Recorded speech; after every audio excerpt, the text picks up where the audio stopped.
Good morning, good evening, and good night, everybody. My name is Sarah, and I know literally just last video I said that June was the month of queer books. I only talked about queer books. That is not true this year. This year, it's 2020, what do we expect? But putting the gay agenda on pause for a minute to talk about a very similar issue, you know, equality, human rights. I guess it's sort of the gay agenda, just, you know, making sure people are treated like human beings. I'm sure you've heard all the news about the Black Lives Matter protest. I myself will be leaving a link down to basically a list of resources just down in the description below. If you're interested in signing petitions that you haven't signed already, because I know a lot of people have just been signing all the petitions, that's going to be down there, so go ahead and check that out. What this video is about, however, is the Own Voices Black representation in fantasy and sci-fi books.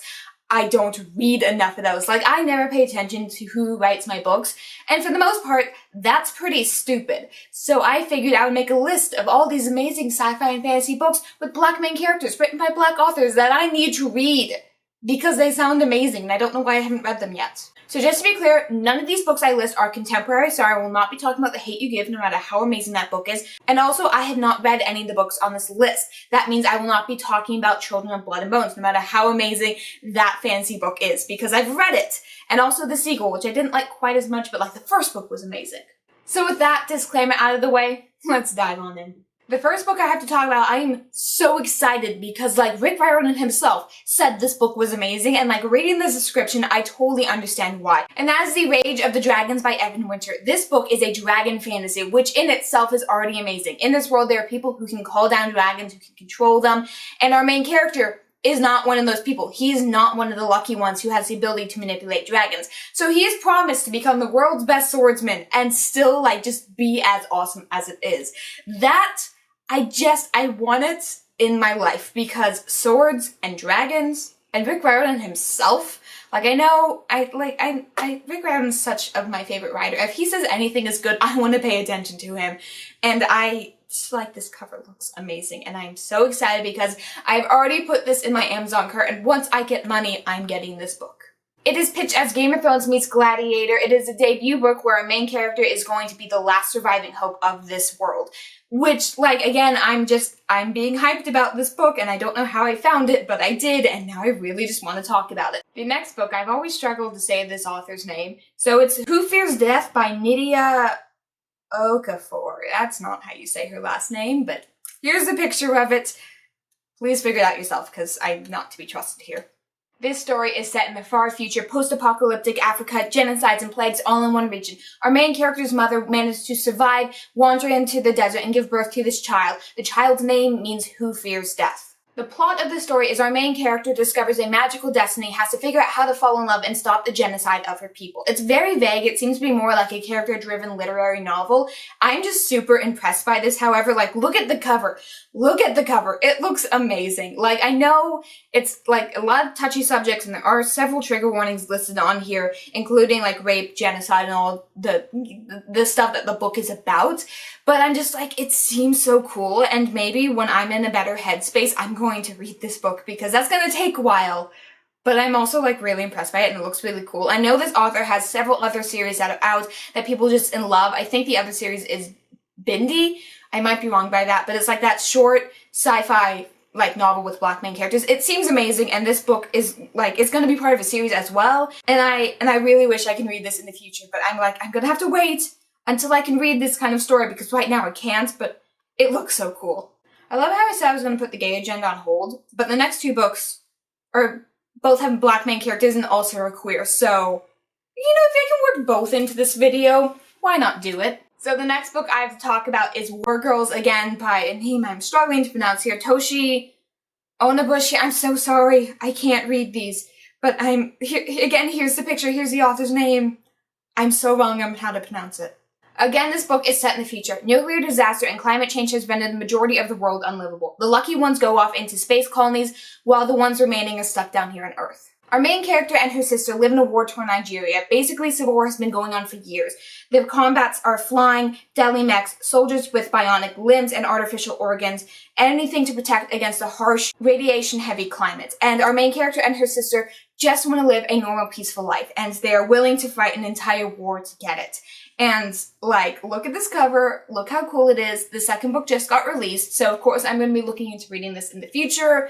I have so many books in my TBR, however, so I have no clue when I'm going to get there. But again, this video is a call out to me saying I need to read these books. The next book I have to talk about is The Deep by River Solomon. This is a book about the descendants of the pregnant African-American women who were thrown overboard on their trip to America to become slaves. Basically, the descendants become more or less mermaids. Our main character is a historian, the one who remembers all the tragedy and pain and loss for her entire people. Because our main character is a historian, she's the only one who has to bear the grief, the pain, the loss, and she's being overwhelmed by all of this. So she flees to the surface one day to discover the world her people left behind. This book is a novella, but it does have queer representation and also mermaids, so, like, you know, that's amazing. There are 3 other authors credited to writing this, however, River Solomon seems to be the main force. So the 3 other authors are David Diggs, William Hudson, and Jonathan Snipe. I don't know much about these authors at all, but I do know Rivers, again, is the main one who is credited with this book. So they are the one that I'm using for this representation of own voices in a Black main character. The next book I have to talk about is Kingdom of Souls by Raina Barron. I've been meaning to buy this book actually for quite a while. I just do not like the US cover, so maybe I'm gonna have to go into Book Depository to get a UK edition. But like look at this cover I'm putting up right now. That's amazing. Like, look at the US cover, not that amazing. This cover, amazing. The hook line for this book is magic has a price if you're willing to pay. Our main character was born into a line of powerful witch doctors. However, she is not shown any scrap of magic. As a last resort, our main character decides to trade years of her own life for a scrap of soul magic. She thinks all is fine and dandy until the children of her village start slowly disappearing and she has to use her newfound magic to defeat a demon king. Which, you know, sounds amazing. Again, the main thing that is stopping me from getting this book is the fact I just don't like the US cover. That's such a picky reason to not buy a book. But look at the UK cover. Look at this. Look how amazing it is. This book has been built up to be amazing at world building and also not afraid to tell a darker story. So again, I'm just super excited to read this. I don't know how many times I have to say that before I actually read it. Again, just that US cover though. Now, this next book will not be any surprise if you are even remotely aware of the booktube community, and that is The Bells. This is a story that's basically young adult fantasy where beauty is traded as a currency. Our main character has the ability to give beauty to other people, and she's brought into a noble court, magic stuff, and yada yada yada. Our main character strives to be the queen's favorite belle, but when she does enter the court, she realizes there's a dark secret to everything going on around her and potentially even her own magical powers. I put this on this list just because of how well known and how popular it is on the booktube community. This is not the kind of YA fantasy I normally enjoy reading, specifically because it deals with beauty as a currency. It sets a standard on what people are supposed to look like, and then that kind of leads into the assumption of anyone who isn't that type of beautiful isn't beautiful, and that is a ridiculous notion to me. I'm hoping it doesn't stray into that path, but again, I haven't read this book yet. I know this is a beloved book on booktube, like I've said before. Tons of people are talking about it. I'm hesitant to go into it because I'm like, There are trigger warnings in this for sexual assault, and there's also a problem with gay representation in this book, I am told. I'm not sure what exactly that is. However, it was just listed in one of the trigger warnings, like, maybe be careful going into this book if you're sensitive to that kind of topic. And I'm like, again, I'm not sure I want to be putting this book on this list, but because it's so beloved, I feel like I need to, but I'm like, I'm not sure I want to read this. And this list is all about books I want to read, so it's here. Very tentatively.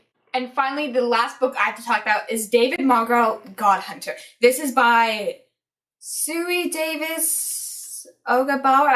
I'm sorry guys, I'm very dyslexic and names suck for me to read. So again, here's the book cover, here's the author's name. That's how you say it, I don't actually know.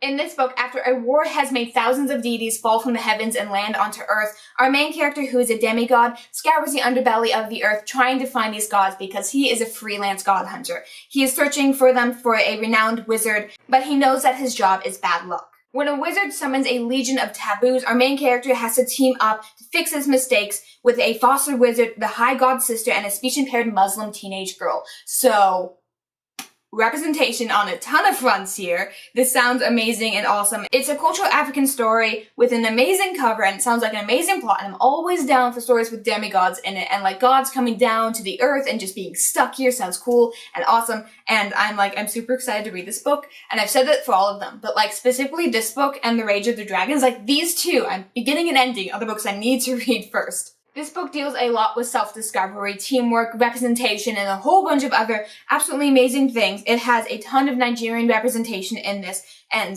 like, it's just awesome and amazing. And again, look at this cover. It looks so cool. Once again, I've not read any of these books, so I cannot give a recommendation towards any of them. These are just all the books I need to read in the future because, like, I've just given you all the reasons. Do you hear the synopsis of this? That sounds amazing. So while I'm sure this list is going to continue to grow in the future, these books just have priority for me because they're the ones who I was first recommended, first stumbled upon. So once this list grows, I will make another video of all the other Black representation, own voices, books that you need to pick up, that I also need to pick up, so we're going to put that off somewhere in the future, once I get a little bit more knowledge about the topic I'm talking about. Starting off with these, if you guys have any recommendations on what you want me to start off with, please leave that down in the comment section down below. While you're down there, don't forget to hit like and subscribe. And as always, good night, good evening, and good morning, everybody.